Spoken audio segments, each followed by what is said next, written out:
This is a Kemp Oral History Project interview with Ed Rutkowski, a former teammate on the Buffalo Bills with Jack Kemp, and later his first district director in Buffalo. We are at Ed Rutkowski's house in Hamburg, New York, and today is June 7th. Today is July. Today is July 7th, 2011. You'll edit that, of course. Okay. What do you think Jack Kemp's most significant personality traits were? Character traits. Well, his determination, his passion, as Jeff or Jimmy would say, Jack's passion was passion. And he was passionate about everything he did, whether it was politics or football or going to the movies or playing bumper pool with me in my house or shooting hoops or something. He was very passionate about what he did, and you can't take that away from him. I think there was a famous German philosopher, Hegel, who said that nothing can be accomplished or nothing has been accomplished without passion. And I always like to tell that story about the Greeks. They never wrote obituaries. They only asked one question of a person when they died. Did he or she have passion in what they did? And he had it in spades. Where did it come from?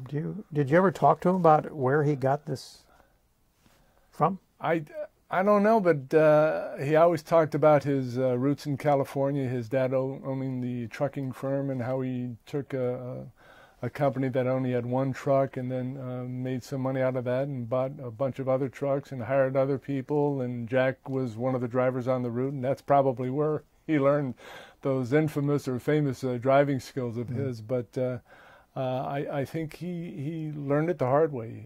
He earned that passionate way of living. So when did you first meet him? Met him when I first came to Buffalo. I came to Buffalo as a rookie in 1963 from the University of Notre Dame. Jack had been in Buffalo the year previous to that. Lou Saban, who was the coach of the Buffalo Bills at that time, picked him up on the waiver list from the Chargers. Jack had a broken finger, and I think they tried to hide him on an injured list, and I think Lou Saban discovered that, and he paid $100 for Jack. And Jack's favorite joke about it was, I didn't mind them getting me for $100, but when they asked for a change, that really bothered me. So I met him when I first came to Buffalo, and we lived here in Hamburg, and Jack lived in Hamburg also, about half a mile away. So he and I would drive to and from practice, and that's how we developed our close relationship. I looked at Jack as not only a good friend, but kind of like an older brother. I had a lot of respect for him and admired him, and was deeply appreciative and admiring of his intellect. He was a self-taught individual, especially when it comes to economics. So you traveled every day to practice with him. Would you say that you were close personal friends? I mean, did you talk about your cares and your families and stuff like that, or was it more about football and ideas? Both. It was about family and it was about football. I'd always talk about Jeff and Judith and Jennifer and Jimmy, and I always had a fond regard for his children, and was very family oriented. Couldn't say enough about Joanne. She was the glue that held the Kemp family together, and we had an ideal opportunity driving to and from practice to talk about our personal lives and about football, and I had a chance to sit there and listen to him talk about politics, and that was my indoctrination to Republicanism, because I'm an old Democrat from the coal mines of Pennsylvania. I mean, you grew up in Pennsylvania, and I always tell the story about my mother and my grandmother going to the voting booth when I was a little kid. They took me along with them. And I recall vividly my mother taking my grandmother into the voting booth, and they closed the curtain, and there was a big commotion in there. And when the curtain opened, my mom had my grandmother by the arm, and she said, "Mom, you voted Republican. You voted Republican." My grandmother, to this day I can see her, she said, "No, I voted Democrat. A, B, C, D, Democrat." So when I came to Buffalo, I had never met a Republican until I met Jack, and we started talking politics, and what he was talking about I certainly agreed with. And he said, "You know, you're you're not a Democrat, you're a Republican. And I said, I realize that. And he said somewhere along the line he was going to get involved in politics after football, and he wanted me to help him. And in fact, when he retired, I happened to retire at the same time. I ran his campaign, and I wanted to switch affiliations. He said, no, you keep your affiliation as a Democrat because it'll look good in Buffalo, because there are a lot of good Democrats in Buffalo, especially in Cheektowaga, which is heavily Polish. So what arguments did he use on you to persuade you that you were a Republican? He didn't. He just talked about what was happening at the national and the local level. Talked about, the spirit of entrepreneurism. We would exchange books. He'd like to give me books about economics, and he always used to say, he said, the greatest entrepreneurial activity is a huddle, the football huddle. He said you get a group of people together and you make a decision, and everybody has to agree to perform a certain role in the success of play that's called. And as a quarterback, you have about 3.5 seconds to accomplish what you set out to do. And if you're successful, you're rewarded. And if you're not successful, you're penalized. And I said, I certainly believe in that. And he liked to use that analogy many times about entrepreneurs. Mm-hmm. So were you roommates when you traveled? No. We had a situation where if we went on an away trip, we would get a list of people who we were going to room with. And I recall once we were coming back from practice, and Jack had a list, and Jack was our team captain at that time. And he said, "Did you see the room list?" And I said, "Yeah." He said, "Why did they have all the white guys rooming with all the white guys and all the black guys rooming with all the black guys? Why don't they mix it up, make it interracial?" I said, "I don't know, Jack. You're the captain. Find out." So he called Jack Horgan, who was our vice president of public relations for the Buffalo Bills, and he asked him, he said, "Why don't we have blacks rooming with whites?" And he said, "I don't know. We thought you guys wanted it that way." He said, "No, we don't want it that way. We want to have interracial rooming." And I don't know. We might have been the first team of professional football to do that. Jack roomed with Art Powell. I roomed with Booker Ederson. Booker just came on the Wall of Fame. And to this day, those relationships that we developed in Buffalo as teammates still carry on today. Some of my best friends here in Buffalo are my black teammates: Charlie Ferguson, Booker Ederson, Ernie Warlick. Butch Bird used to be a good close friend of mine. He's in Boston now. But was there any beef from anybody when Jack decided to mix? No, it's kind of neat, and not at all, because I roomed with Booker the one weekend we were playing the Kansas City Chiefs, and Booker learned a lot about Polish kielbasa, and I learned a lot about black eyed peas, and that was good. So who decided that he was the senator, so-called? Well, I think it was through osmosis. I mean, Jack would always let you know where he stood on a lot of issues, and a lot of people respected him for his keen intellect and the fact that he would take a position. Witness the situation with blacks rooming with the white teammates with the Buffalo Bills.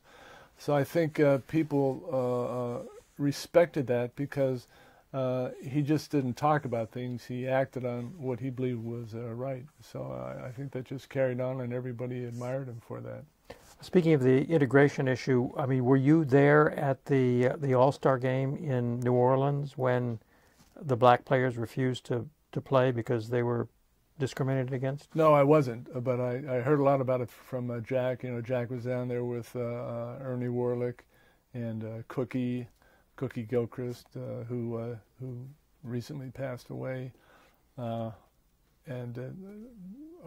favorite story was when Jack and Cookie and Ernie were trying to catch a cab back to the hotel, and these cabs kept passing them, and they finally ran up to a stoplight where there was a cab stopped, and Cookie was banging on the side of the door, and he said, "We want a cab," and the cabbie said, "Y'all got to get a colored cab." And Cookie said, "I don't care what color it is, we just want a cab." And Ernie Warlick was talking about how they got on the bus to go to the hotels, and the first stop, people were getting off the bus to go to the hotel, And when it came to the black guys, they said, "Oh, hold on, you know, you can't stay here. We have a special hotel for you guys. We have a black hotel." And then the more those guys thought about it, you know, we never experienced that back here in Buffalo. And Ernie and Jack and Cookie just thought that was inappropriate, not the right thing to do. Everybody talked about it, and they decided that. And even in the stadium, the end zone had special segregated seating. Blacks couldn't sit with whites; they had to sit in a special section. They had certain lavatories; they couldn't go to white lavatories or concession stands. So they just said this. It's not acceptable, and they got together and just decided that they're not going to play the game there, and they moved it to Houston, and good for them. Mm-hmm. So Jack, at that stage, was the president of the AFL Players Association, right? I think he was, yeah. So did he have any involvement in the movement of the game to Houston? Oh, I'm sure he did, yeah. Jack worked with Ernie Warlick and Cookie in doing that. And Cookie, you know, although he was vociferous about it, he didn't want to be the lead guy. He wanted Jack to take a leadership position along with Ernie, and I think they did that. And it's kind of interesting because Cookie would call Jack a lot during the year, and he'd call me once or twice a year, and we developed a pretty good relationship and a very close relationship. And when Jack passed away, I had to call Cookie, and we were on the phone, and I told him that Jack had passed away. And here's Cookie Gilchrist, 6'4", 245, 250 pounds, just as mean as can be and as tough as can be. And when I told him that Jack had passed, there was a long pause, and he started sobbing on the phone.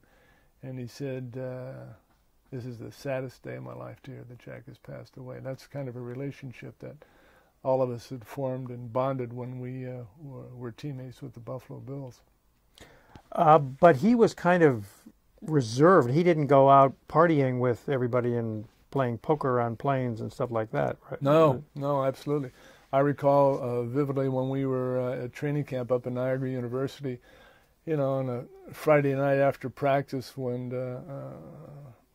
would be able to go out and then come back for curfew at 11 o'clock at night. A lot of guys would go out drinking beer and go to some of the parties and some of the taverns up there, and Jack would take me down to the B&B bookstore in Niagara Falls and would go through the New York Times and Time and Newsweek and U.S. News and World Report. People to this day don't believe that, but it's a true story. He would drag me down to the B&B bookstore and would start going through all those magazines, and would take them back to the room and started reading that stuff. Did anybody think he was standoffish? Or? No, not at all.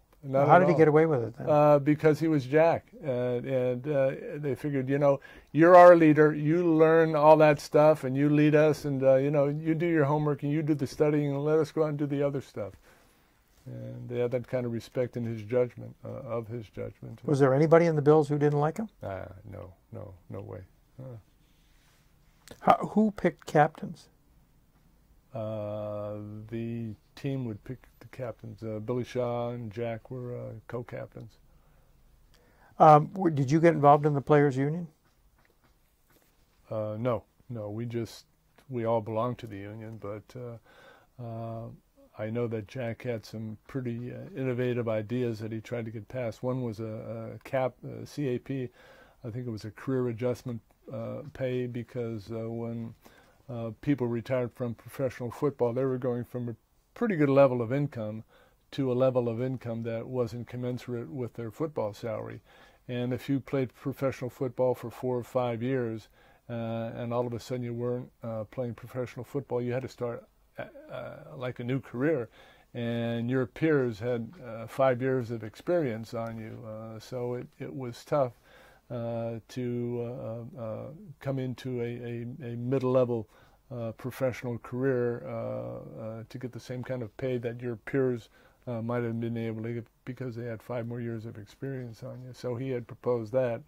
I don't know if that was ever accepted, but he had some pretty unique economic ideas. Any others?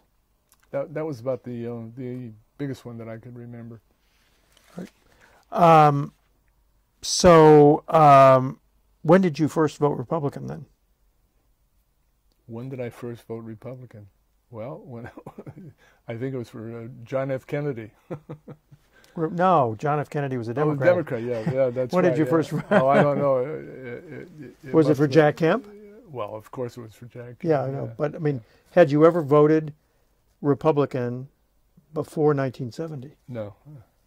Not. Oh, before 1970. 1970. Yeah. Did you vote for Nixon or for Humphrey? No, I voted for Nixon. Yeah. But Jack always wanted me to try to see if I could keep my Democratic affiliation because he thought that would look good, that he would have a member of his staff who was not a hardcore. So what about Goldwater? Did you vote for Goldwater? Yeah, absolutely. Yeah. You did. Yeah. Oh, Jack was a big Goldwater fan. Yeah. So did Jack get you? Jack had changed your mind from 1963 to 1964? He didn't really change my mind. I agreed with the positions that he enunciated, and he said, you're not really a Democrat, Eddie. You're a Republican. That's the Republican philosophy. And I said, yeah, I realize that now. But, when you're in old Pennsylvania, in the coal mines of Pennsylvania, I mean, it was just automatically assumed that you grew up as a Democrat because your parents were Democrats and your grandparents were Democrats. So how far away from here did he live? Did you live in this house in those days? Yes. Yeah. Okay. And where did he live? He lived in Idlewood. It's about maybe a mile or so away from here. And when did he sell that house and move to Washington?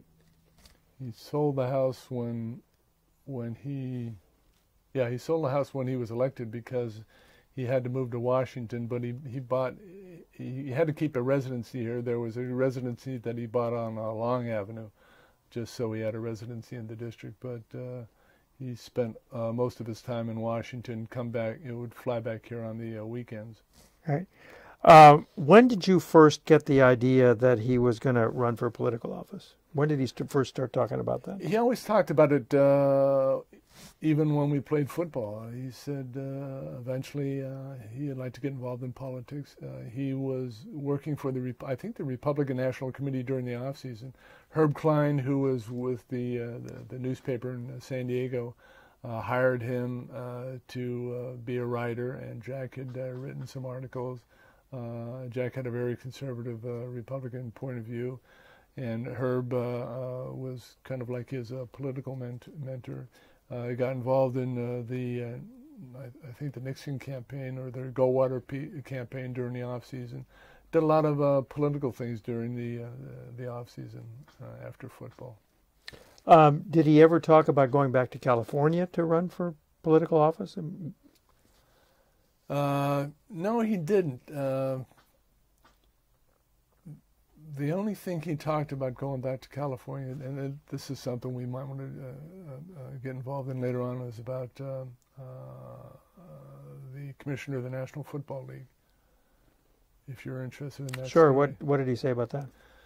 Well, he was close to Pete Rozelle. Joanne and Jack had a very good relationship with Pete and Carrie Rozelle, and Jack. And this is when he was in Congress. He thought eventually that if and when Pete Rozelle retired, he'd like to become commissioner of the National Football League.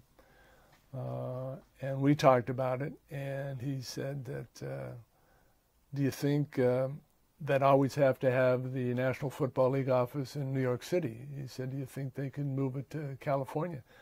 I said, well, if you're the commissioner, you can move it anywhere you want to. He said, well, that'd be neat. He said, I can move the office out to California, maybe San Diego or someplace, still keep the office in New York. You run the New York office, and I'll run the California office. And I said, that sounds good. And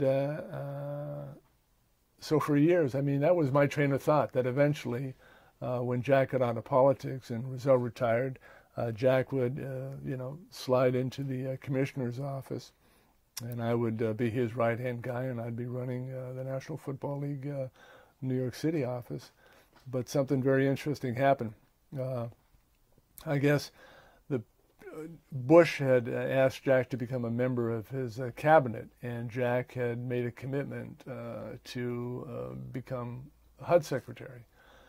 So something happened in the Rozelle family, and I don't know what it was, but it kind of caught everybody off guard. Pete Rozelle resigned as commissioner, And I called Jack and I said, you know, what do you want to do? I said, the plan was to always try to get involved, and you know, you were going to succeed Rizal.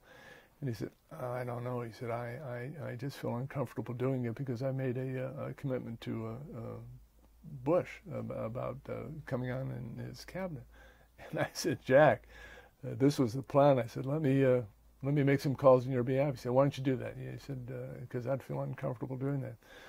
And sometimes your memory plays tricks on you, but I recall I called Norm Brayman, because I had met Norm Brayman through Jack. He was the owner of the Philadelphia Eagles, and asked him if he would support Jack as commissioner of the National Football League. He was very much for it. Norm was a big Jack Kemp fan.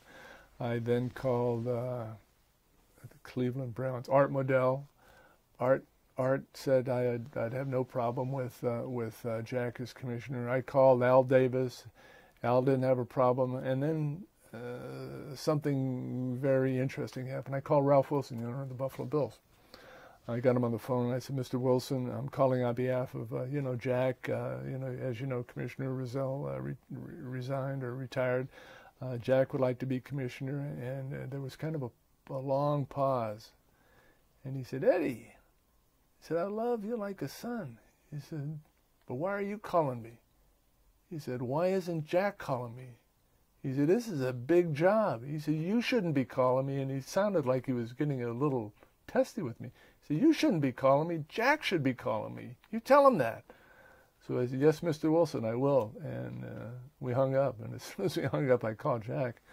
And it's like, Houston, we have a problem. I said, Jack, you got a problem. I said, what? And I told him about the conversation I had with Ralph. And I said, if you can't get the support of your own owner, nothing's going to happen. And I said, you got to call him. He said, I can't do that. He said, I made a commitment to Bush. And he said, I can't break that commitment. And I admired him and respected him for, not going back on his word. But to me, personally, I mean, that was not only his plan, but that was my future. And I thought, oh, boy, here we, where do we go from here? But I respected him for that decision, and Tagliabue became commissioner of the National Football League, and Jack went on to serve in HUD. And I tried to convince him. I said, Jack, if you want to get involved in politics again, and the holy grail of politics when you're somebody like Jack is, eventually the presidency. And I said, you could be commissioner of the National Football for 10, 15 years. You would have national and international recognition and fame. And then if you wanted to run again in politics, you'd have no problem getting back into politics. And he said, I can't do it. He said, I just can't go back on my word. During all those years when he talked about it, what years would those be? Oh, boy. Let's see. He was HUD secretary from 88 to 90. I was his administrative assistant at that time, or his district representative at that time. So it had to be those years between 70 and 78. Yeah, it was during those years. So did he lift a finger to actually pave the way for him to succeed Rizal? Well, he always had that close relationship with Pete Rizal, but he never shared with me if he had put that plan in place or if he had ever talked to Rizal about, if Rizal would pave the way or smooth the way for Jack to become his successor. He never shared that with me, if indeed he had that kind of a conversation with Rizal. So, going back to 1970, how did his campaign for Congress unfold? I mean, how did it get rolled out? Well, first of all, we worked with an ad agency, and Alden Schutte, who was the creative director, said that, one, you look too boyish. We had to make him look older than he was. And they had painted little crow's feet on the edge of his eyes and disheveled his hair a little bit. He had little pieces of hair hanging out just to make him look older because, he had kind of a baby face about him. and his voice, they wanted him to try to develop a deeper voice. And when people say, "Do you do an invitation to Jack?" I go, "Yeah, Jack Kemp, how you doing? Pleasure to meet you."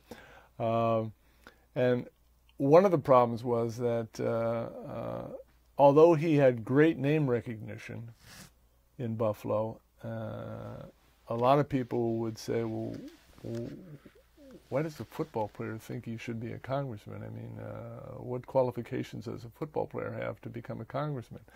Well, when we realized that, and you get that information through polling, we realized that we had to get him out to as many groups as possible.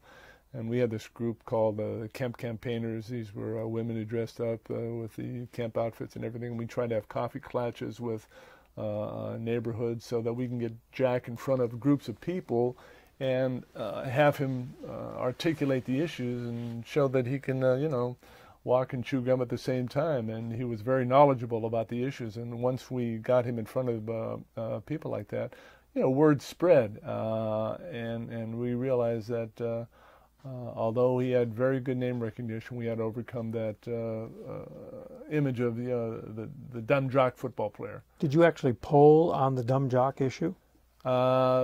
It probably did. I don't recall the results of that. Alex Armandaris was our campaign manager at that time, but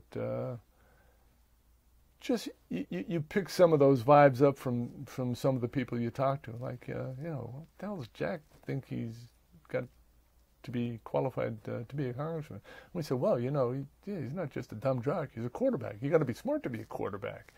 He worked during the off season for Governor or for Rockefeller, not Rockefeller, but Goldwater. He's a student of politics, and he understands what economics are all about. And even though he only won by 51% of the vote because our first campaign was against Tom Flaherty. He was a widow, an Irish lawyer who was a widower with 4 or 5 kids, and it was a tough campaign. And I recall the night of the campaign, we were driving through the toll booth here in Hamburg, and when the results were first coming in, they weren't too good. They had Jack trailing. And I thought, oh boy, this is going to be a long night. But when the outlying suburban areas came in, which were heavily Republican, things turned around, and he eventually won by 51% of the vote. What was his last season? Was it 86 or 86 or 68 or 69? I think it was 69 or 70. Well, he ran in 70, yeah. So he couldn't have been playing in 70. 69 then it would have been. Okay. What was the year that you played quarterback? There was 68. That's when Jack got injured along with Tom Flores and a bunch of other quarterbacks. I ended up the last part of the season as the quarterback for the Bills. So who played in 69 then?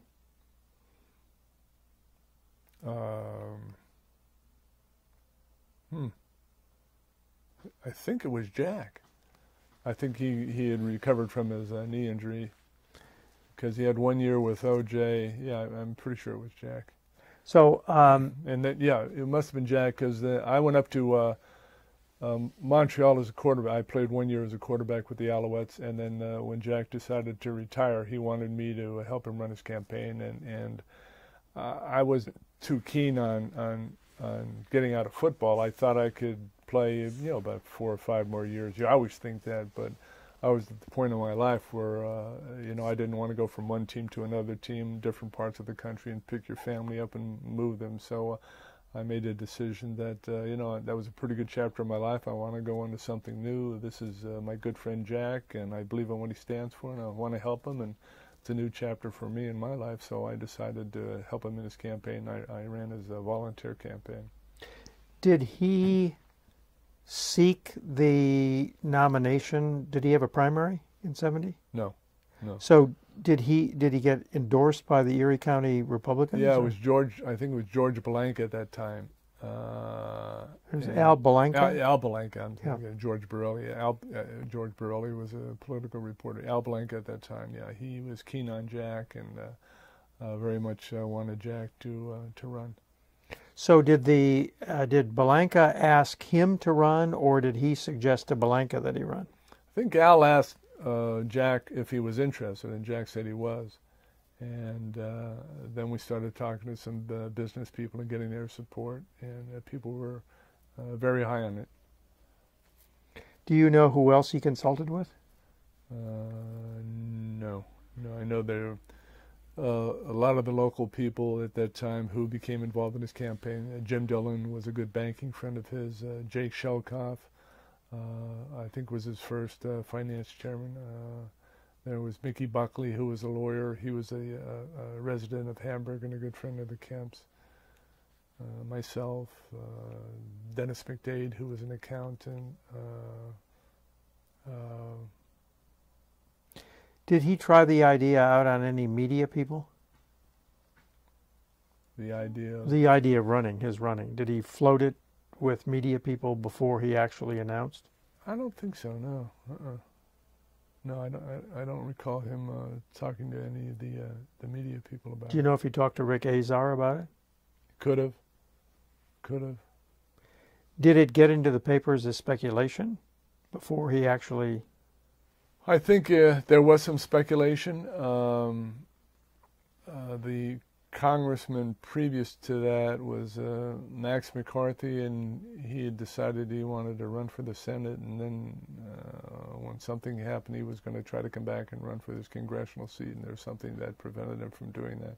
So there was a lot of political speculation about what would happen in that congressional seat, and Jack having the name recognition, a lot of people thought that he would be a good candidate. So if Max McCarthy had kept the seat, had decided to continue as a congressman, would Jack have run against him? Would have been a tough race. I think he would have, but that would have been a tough race, because then you're running against an incumbent, and when you get a novice running against an incumbent, especially in a district that's a pretty strong Democratic district, would have been a tough race. Mm-hmm. So he never talked about ever going back to California to run for Congress? No. Okay. How Democratic was the district? I mean, was McCarthy an accident, or was McCarthy, did he represent sort of the political complexion of the district? Did it go Democratic in presidential years, and did it have a Democratic executive and all that? No, the Erie County executive was always a Republican at that time. I think it was Ed Rath, but there were some hard Democratic districts, especially in Cheektowaga. I don't know if Jack had any part of the city of Buffalo at that time. I don't think he did, but the overlay was a majority of Democrats in that district. But it was blue collar? Blue collar, yeah. Ethnic, yeah. That's another thing. I don't know if I told you the story that when Jack was head of our Players Association, the predominant Democratic congressman in the district was Ted Dulski, a cigar-chomping, gruff Democratic congressman, and thought very highly of Jack and liked him a lot, even though he was a Democrat. Wrote a very nice piece in the Congressional Record about Jack's accomplishments as head of the Players Association. So we took that page out of the Congressional Record, which had the seal of Congress on. On the back of it, we printed, "Can a union president ever be elected to Congress?" Because Jack was president of our Players Association. And I recall vividly, we'd go down to the Bethlehem Steel plant at like 6:30 in the morning when they had the shift, and would stand there passing out these pages to the union workers at the steel plant, shaking hands with them. And I think that impressed the heck out of a lot of people that, here's a guy who's willing to come down and meet with the people and shake their hands, and because they didn't expect that out of a star the stature of Jack Kemp, especially being a quarterback for the Buffalo Bills. You just don't think people like that would be doing that kind of thing. So were there actually factories in the district, or did the worker, was this like a bedroom community No, for the factory workers? Bethlehem Steel is located in Lackawanna. That was part of the district at that time. Yeah. So were these basically conservative white ethnics, who were offended by what had been going on during the 60s, all the campus riots and all that kind of stuff? But I think Jack's message cut across party lines. He was talking about lower taxes, smaller government, entrepreneurial activity, that if you tax something, you get less of it, and you should be able to control your money the way you want to, or spend your money the way you want to, instead of having somebody from government tell you how to spend your money. He always had that famous line, I would rely on the first 25 names in the Buffalo phone book than on the Council of Economic Advisors any day of the week. And that resonated well with the people here, people in Buffalo, even though they might have been Democrat, are hardworking, thrifty, work hard for their money. They want to keep as much as possible. And I recalled Jack would say, hey, I want to give you more of your money back, and it's going to help the economy, because you get more of your money back. You do one of three things: you spend it, or you save it, or you invest it. And all three of those things help the economy. And people bought into that, and they liked it. And it resonated with them. And I recall up in our living room there by the fireplace, when he came back one weekend, he was so excited. And, he'd get pumped up and he'd say, I've got this new act I've proposed. It's called the Jobs Creation Act. And he talked about, he had taken a page from what Kennedy did in the early 60s about reducing taxes and how the economy took off. And he said, it's great. I said, well, what's so great about it? He says, well, one, it's what I believe in, and it's going to stimulate the economy, and the other thing is they can't criticize me for it. I said, what do you mean? He said, the Democrats. He said, if they criticize me, I'm just going to say, well, I'm just doing something that one of your guys did. What's that? It's cut taxes. And who did that? Well, John F. Kennedy. And he did have a good argument there, and people were hard-pressed to refute that argument when he was challenged about cutting taxes. Was he already a tax cutter in 1970 in the first campaign? Did he actually propose it, or yeah? I mean, were taxes an issue in 1970? This is the first campaign before he gets to Washington. Yeah, I'm a little fuzzy on that. I think there were, but I can't specifically say yes or no to that. Well, you said it was a tough campaign. In what sense was it tough? Trying to get people to understand that Jack was very knowledgeable about the issues and can articulate the issues, that he just wasn't a football player running on his name and reputation. That's the big thing that we had to overcome. And the fact that, as I said, visually, we had to make him look a little more mature, a little more believable, because, visually, people respond to some of those things. First images are what some people respond to. So the crow's feet, was that for ad purposes, or was that for appearance, when he was making public appearances? Well, no, for ad purposes, to make him look a little more mature. Mm. He didn't wear makeup. No. But with maturity comes wisdom in the minds of a lot of people. So what were the issues in the campaign? What did Flaherty throw at him? I think it was free trade, unions, the economy, things such as that, making sure that people could earn a decent wage and make a decent living, especially in this part of the country, this part of the state. Taxes, heavy taxes. Did they have debates? Yes. Yeah, they had debates. Jack did well in debates. Jack was very knowledgeable and very articulate in the debates. Yeah. Flaherty never ran for anything after that, huh? Don't think so. I think he got a judgeship, but I'm not sure. What was your role in that campaign? I was in charge of the volunteer effort to try to recruit as many volunteers as possible. in the different towns and villages, and put people in charge, and getting people to go door to door and pass out literature and just get the word out about Jack. And that's something that we initially had to get him used to.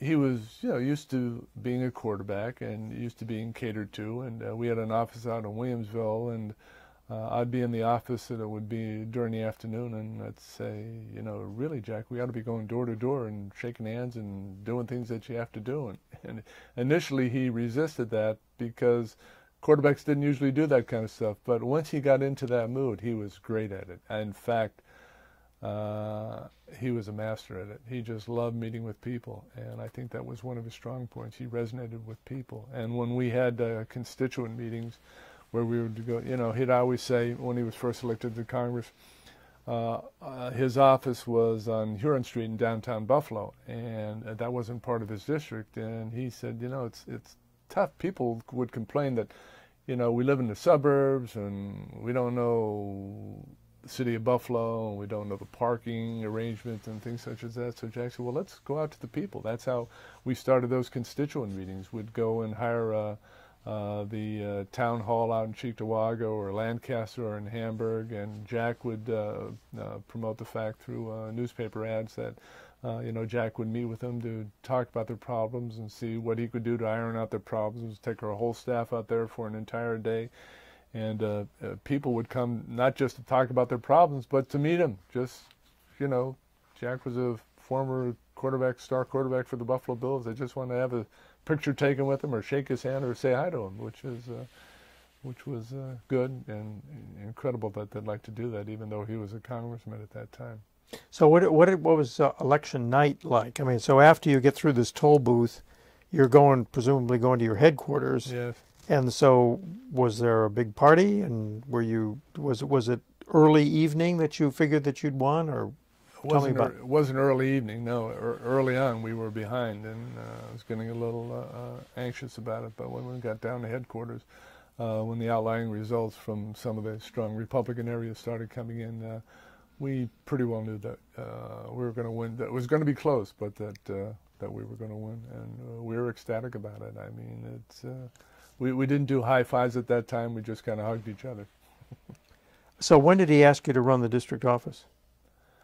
When he became elected, he said he'd like me to run the district office. It was kind of unique because we both had come off football careers. We both had pretty good name recognition. He had greater name recognition than I had, and he was in great demand as a speaker. But you couldn't really come back during the week because he had to stay and do his legislative duties in Congress in Washington. So for all the invites he got to speak during the week, would say, well, Jack really can't make it because he's in Washington. What about his representative, Ed Rutkowski? Well, yeah, would like to have Ed because, we know Ed and we know about him. So unbeknownst to me, I developed kind of a political following myself because I was out there representing Jack so many times. But on the weekends, Jack would come back and would have him go to as many engagements as possible on Friday night and Saturday, and then he'd be able to get back to Washington sometime Sunday evening to be with the family. In the first couple of terms, he must have been back here all the time, right? Oh, yeah, absolutely. In fact, there was one weekend he came back to Buffalo 3 times in one day. In one day. How did that work? It might have been...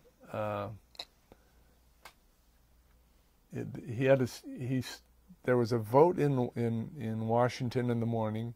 He left, came back for a late morning meeting, flew back to Washington for a luncheon, came back to Buffalo for a late afternoon meeting.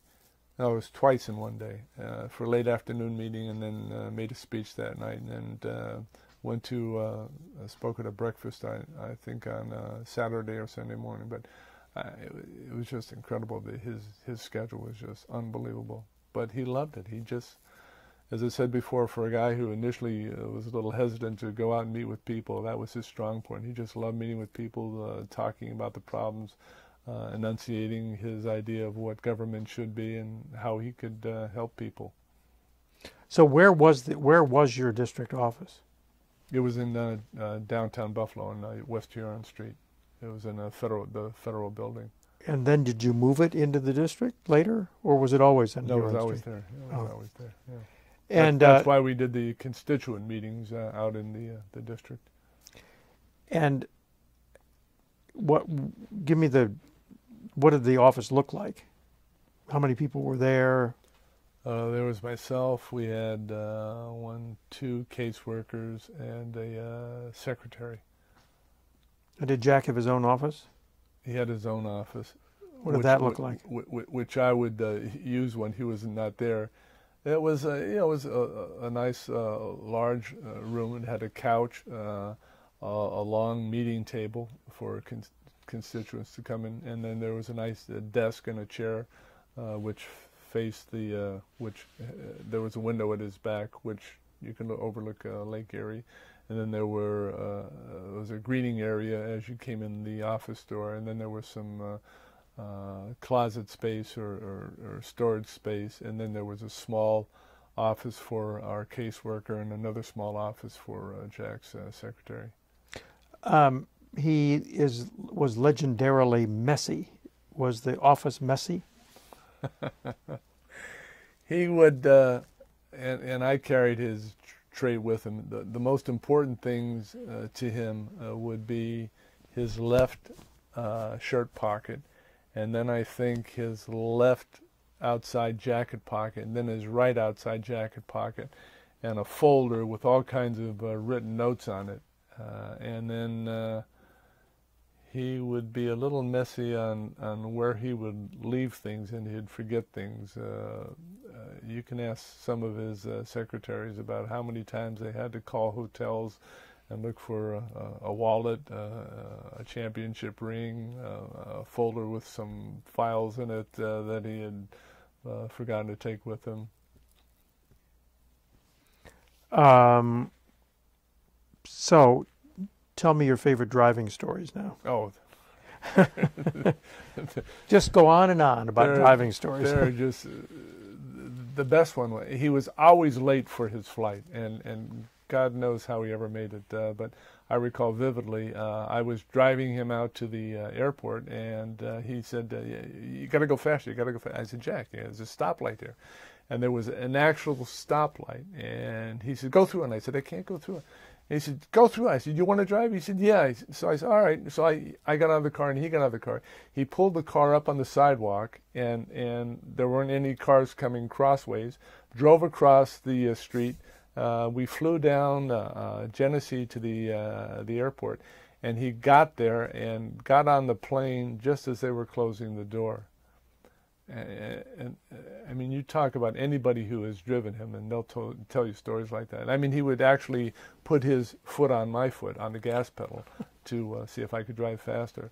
We went to a dinner at out here in Hamburg on Lakeshore. It was Ken Lipke's house, and it was at night, and we were driving down this path, and he said, turn here. I said, "Where? Turn here." He said, "Turn here," and he actually grabbed the steering wheel, and we turned into a big thicket of bushes, and the car stalled, and he stopped, and he said, "Gee," he said, "I apologize. I really thought there was a road here."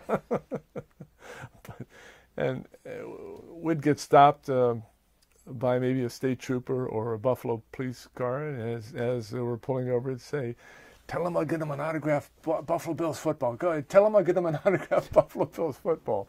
And when they found out who it was, they'd say, "Congressman, slow down and take it easy and watch where you're going."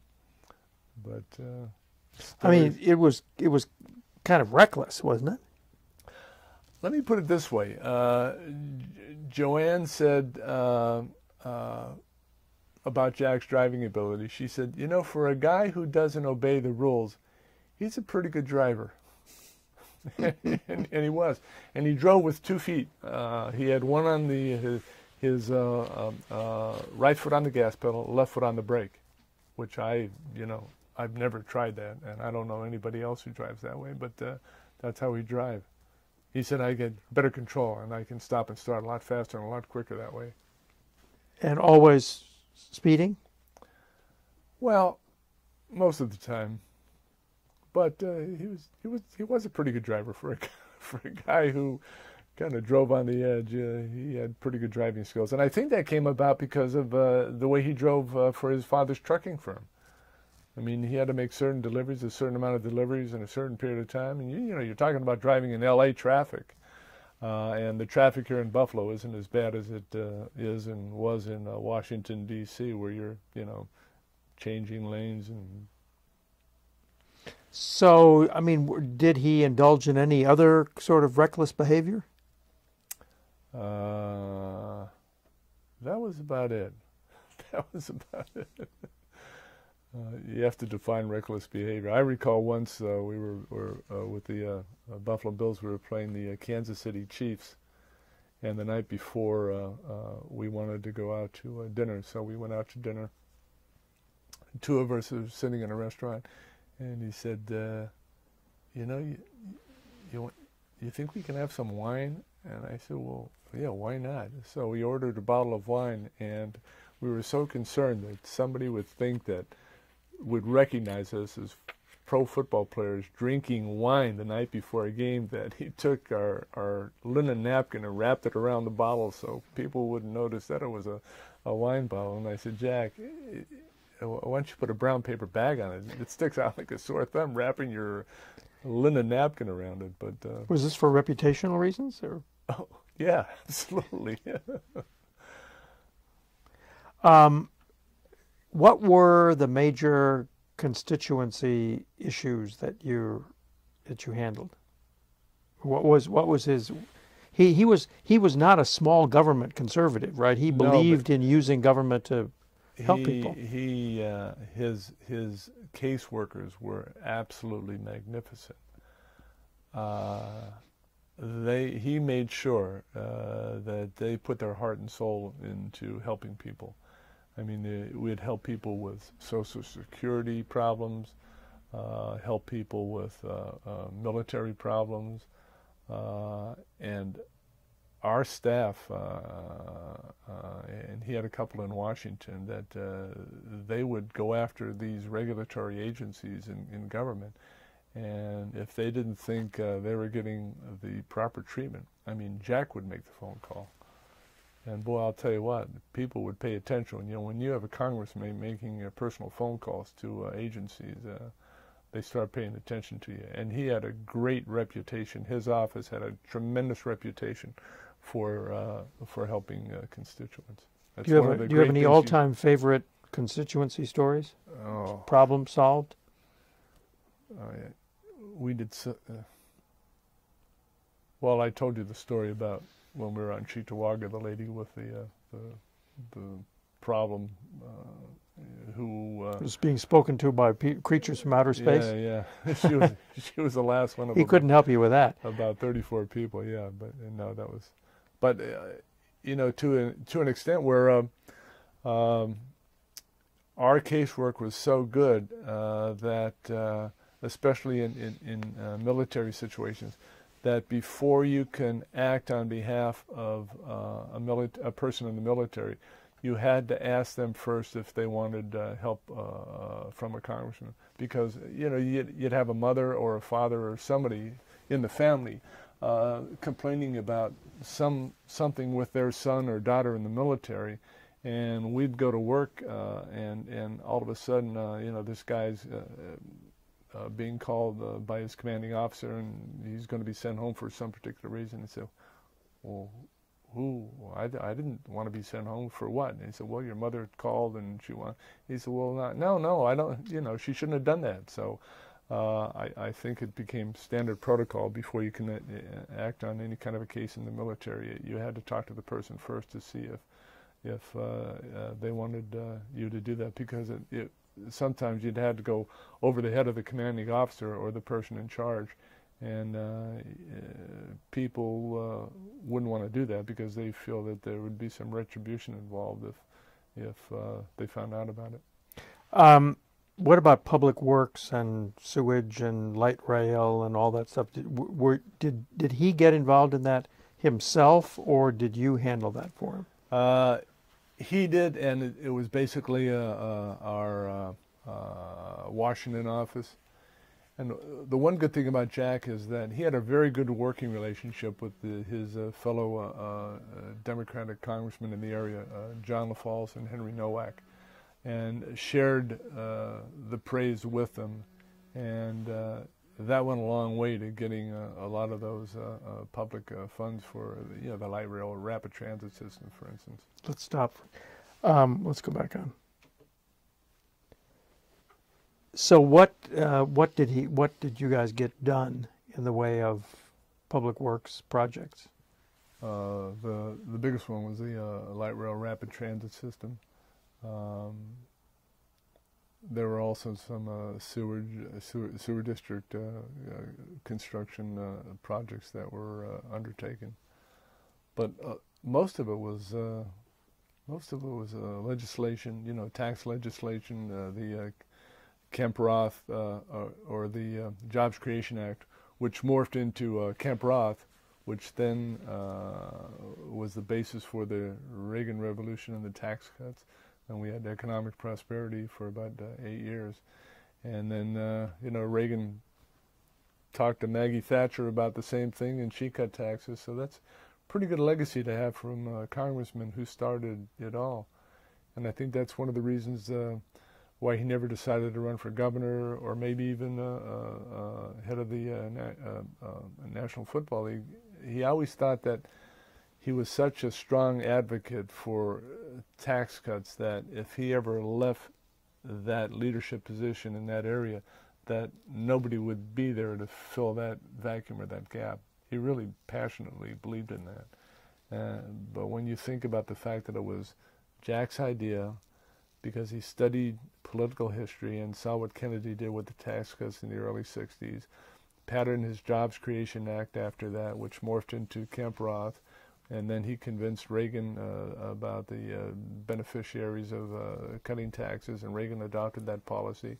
Reagan talked to Maggie Thatcher, and she adopted the policy, and it had worldwide economic ramifications from one guy's idea. And Jack always said, if there's one thing, it's this, that ideas have consequence. And he thought that cutting taxes at that time was an idea whose time had come, and it had. Right. How did he get along with Mario Cuomo and the rest of the politicians in New York? We never discussed that. He must have gotten along with him because when he got out of politics, he and Mario Cuomo were on some advisory boards together. But I can tell you, if there was some kind of a cocktail party, Jack would have been in Cuomo's face talking about tax cuts and economic development and entrepreneurialism and things such as that. And how about the neighboring congressman? Originally, it was Dulski, who was he a Buffalo congressman? Yeah, he was a Buffalo congressman. Yeah. And was he? How long was he around? Oh, not very long. And then Hank Nowak became Dulski's replacement, and John LaFalce was on at the same time. So it was LaFalce, Nowak, and Kemp, and they got along very well. And that was and I think that benefited everybody, and it certainly benefited the area, because people like to think that the top leadership people in politics are working together, not butting heads against each other. And that's one of the good traits about Jack, was that he'd share things with Henry and with John when there were announcements. He just wouldn't hog the show. But there was a difference, was there not, over where the light rail system from Buffalo would go, whether it would go to Amherst, which is, I guess, in your district, or Tonawanda, was it? That was in LaFalce's? Initially, it was supposed to go from Amherst to Buffalo, and there was going to be a spur going from Buffalo to Hamburg and one going into the Tonawandas. Yeah, it had tentacles that went all over the place, and I wish it were in place today, because with high gas prices, if you had a nice light rail rapid transit system that went to all of the suburbs, it would have been nice. But they just ended up doing the one segment of it from Amherst into the city of Buffalo. Mm-hmm. Where does Western New York exactly fit into the Republican hierarchy of the state? I mean, he didn't run against Javits. D'Amato did. D'Amato wins. I mean, could Jack running from here have beaten Javits and become an elected senator, or not? Yeah, that wasn't Jack's style. I mean, Jack would never run against Jack Javits. Were they friends? I think so. I think Jack would have had a hard time trying to criticize or impugn Jack Javits' reputation. It just wasn't Jack's style. Jack was not a mean-spirited individual. He always thought that it's a competition of ideas. It's like a football game. You know, you have two sides and both have game plans, and the one team with the better game plan and the ability to make adjustments during the game was going to come out on top, and that was Jack's idea. You beat the other team by having better ideas and convincing people that your ideas are better than the other ideas. He didn't have a difficult race except for 1970, right? He was elected 75%. Yeah. After that first race, he was off and running. People looked at him as, a rising star in the political party. Even Democrats felt comfortable in knowing that he's our guy from Western New York, and he's got that kind of national stature, because everybody was after him to run for governor or run for a higher office or this or that, but he didn't want to leave where he was because of the fact that he thought that nobody would be able to come in and fill that vacuum that would have been created. Did people actually come to him and say, you got to do this or you got to do that? I mean, was it something that he actively considered and then rejected? Yeah, people wanted him to run for governor because they said, eventually if you want to become president, one thing on your resume that you're missing is, you've got legislative experience, but you don't have any administrative experience. Where a governor's proposing a budget, making the cuts and doing this, whereas legislatively you're voting and you've got safety in numbers sometimes. And that was something that was missing in his political resume. And but again, he just rejected that because he just felt that if he left that tax cut area, there would be a tremendous void and nobody would fill it. Somebody might fill it, but not with the dedication and passion that Jack had. Mm-hmm. How much did the redistricting that followed the 1970 census affect the district? I think it became a little more Republican. We never really got concerned about pluralities at that time or redistricting, because after that first election, he became so popular that it really didn't matter if there was a Democratic plurality or a Republican plurality. I mean, by that time, people knew where Jack stood, and people liked the positions that he was taking because it affected their pocketbooks.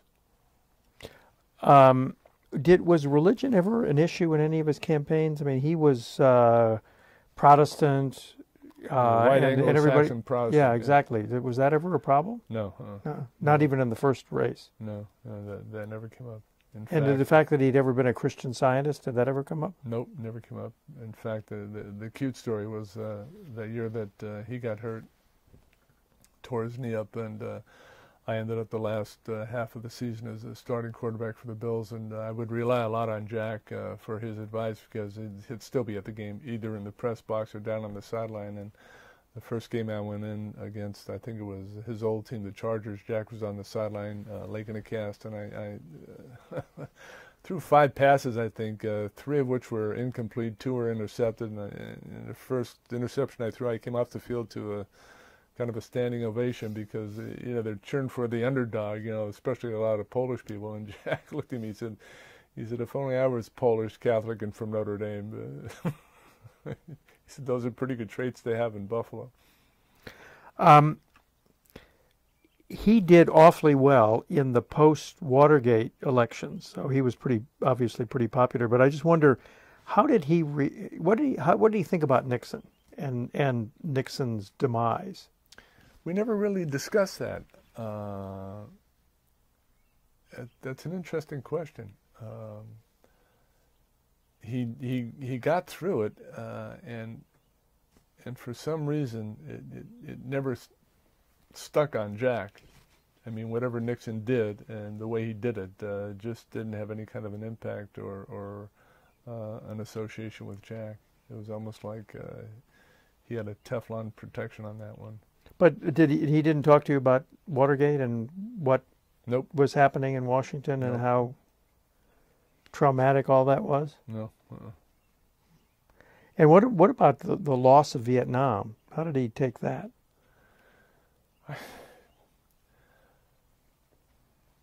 We never discussed some of the major issues because when he came back to Buffalo, we were so concerned about the local economy and what was happening back here that wasn't a big part of our conversation. Our conversation was, what's going on with some of the constituent stuff. Who's doing this? Where am I being asked to go to? What do I have to do?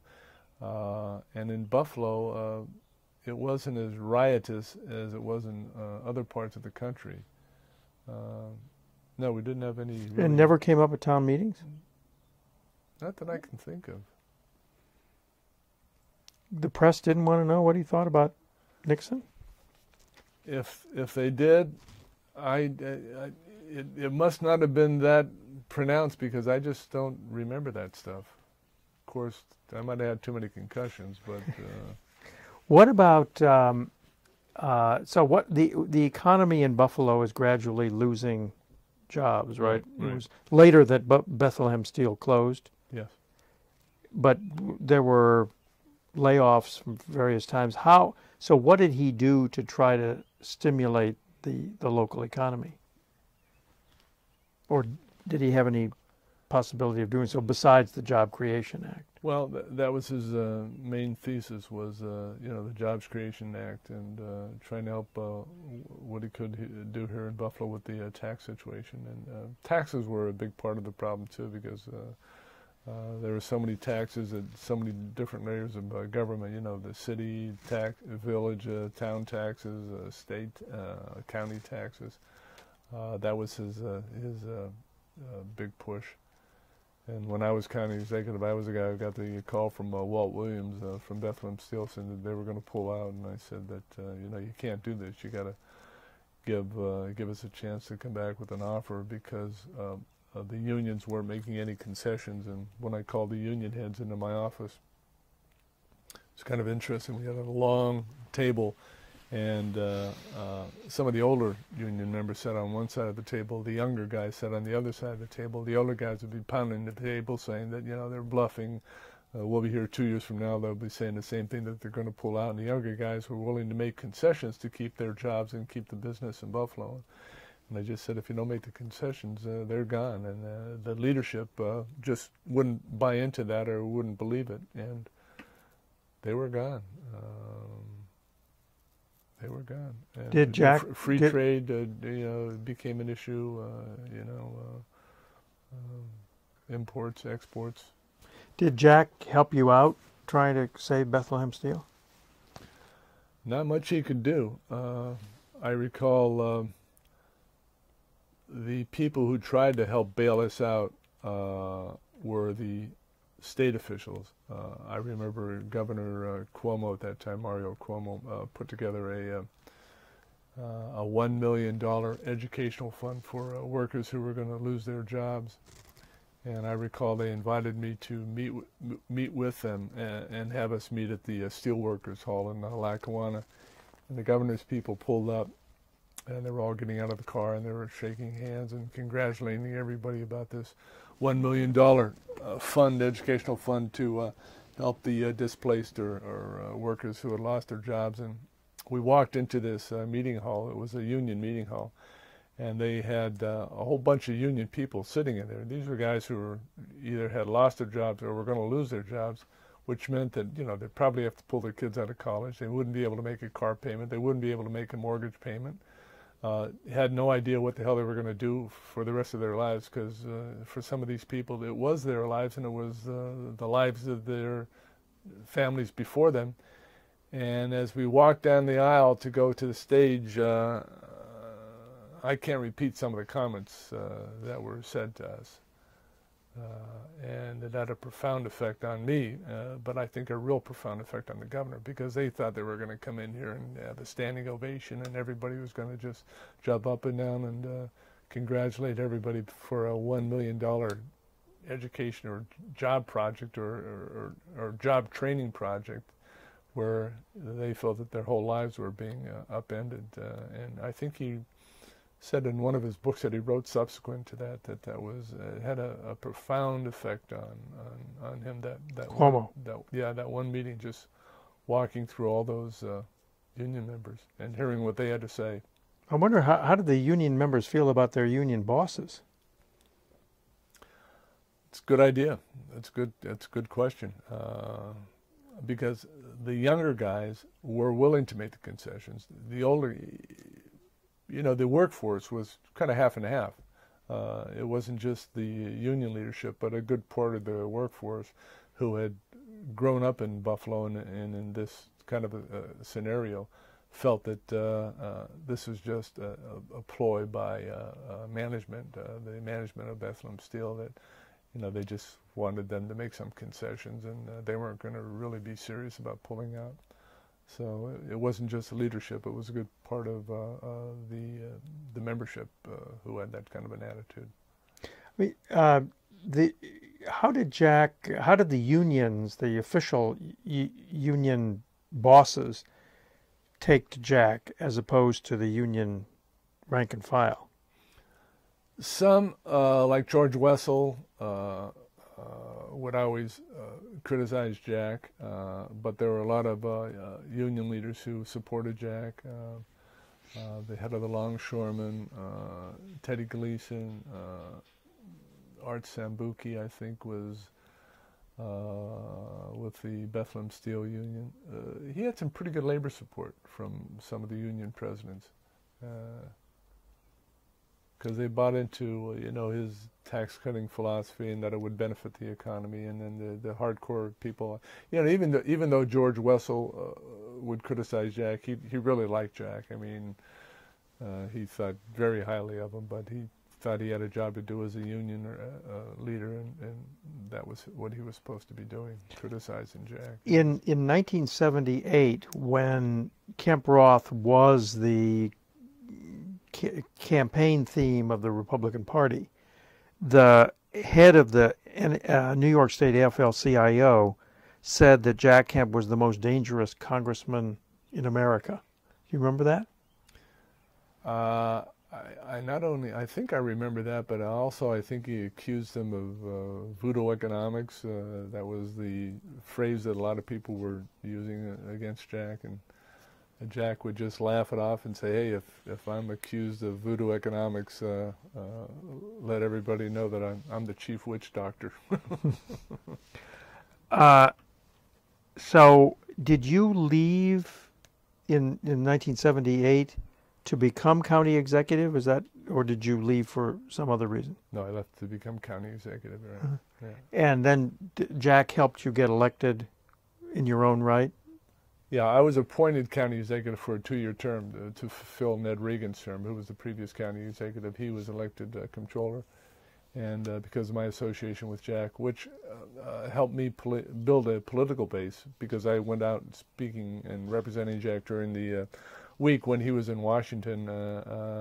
They felt that I had a pretty good reputation and was well known because of my association with Jack. So some of that nice stuff that Jack had going for him rubbed off on me, so they appointed me to fill Ned Reagan's 2-year term, and then after that I ran and was elected county executive, and Jack played an instrumental part in that. And during all these hard times in Buffalo, I guess I've asked this question, but that's what you had to deal with, right? Absolutely, yes. And so could you get any help from Jack?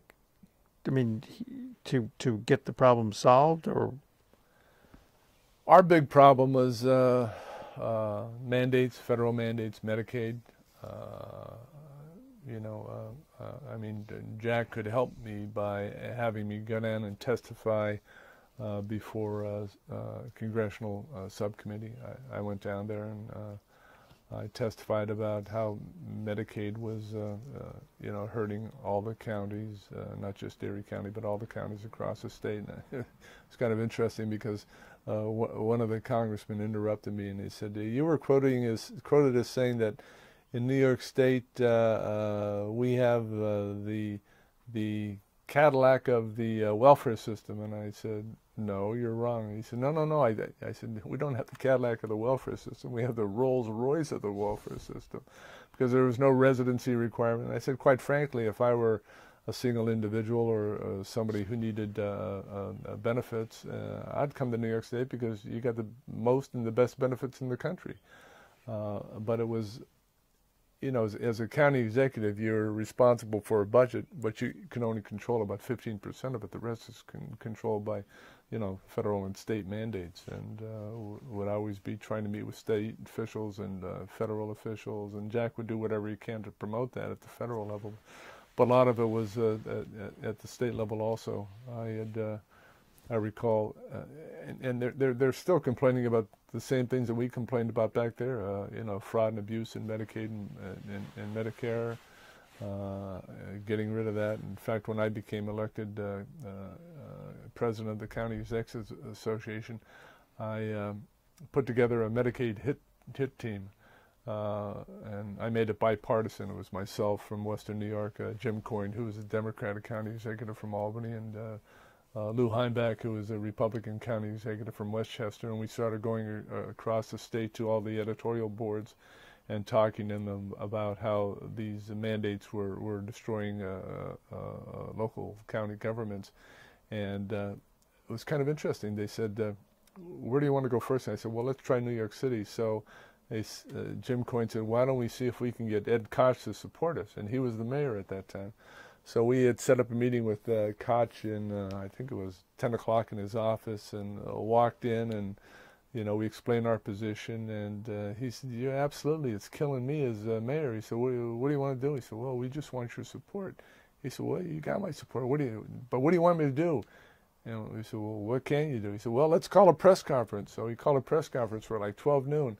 Now, here's the Democratic mayor of the city of New York, with a bunch of county executives. Some are Republican, some Democrat. But he said, "These guys are right on, it's killing them, it's killing us, and there have got to be some changes and reforms made." But it was nice to see somebody like Ed Koch step up to the plate and support us. Did Kemp get into Medicaid reform issues? He tried to help as much as he could at the federal level. But, when you're one congressman, it's how many people are going to vote with you and how many people are going to vote against you. Right. So did you take any part in the '88 campaign? His presidential campaign?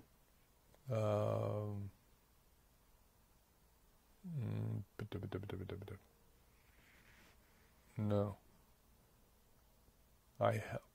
When he... Did you go to Iowa, New Hampshire? No, I didn't. No, I didn't do any of that. No.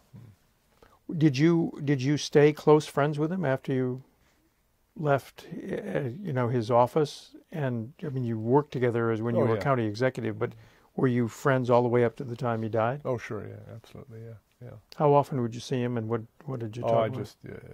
I wouldn't see him that often, but I'd talk to him a lot. And when he was running for vice president, I remember that he called me. He and Joanne were flying into Erie, Pennsylvania. He said, "Why don't you and Mary Lou go down and meet us with Governor Ridge in Pennsylvania?" So we drove down there and met with Governor Ridge, and in fact, he pulled me up on stage and introduced me and said some nice things about. It's kind of a cute story.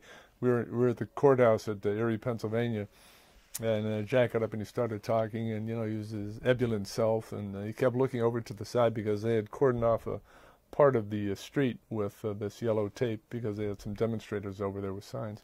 And he kept looking at this one person in particular, and he stopped in the middle of the speech. And he said this good-naturedly. He said, that guy over there, he said, you can make fun of my politics and you can make fun of my economics, but don't ever make fun of my football. And the guy decided, said, "Put in La Monica." So on the way back, Mary Lou and I were driving back to Buffalo, and after we saw Jack and Joanne get on the plane to leave, and about an hour later, he calls from the plane. He said, "Eddie, you gotta call Daryl." I said, "Why?"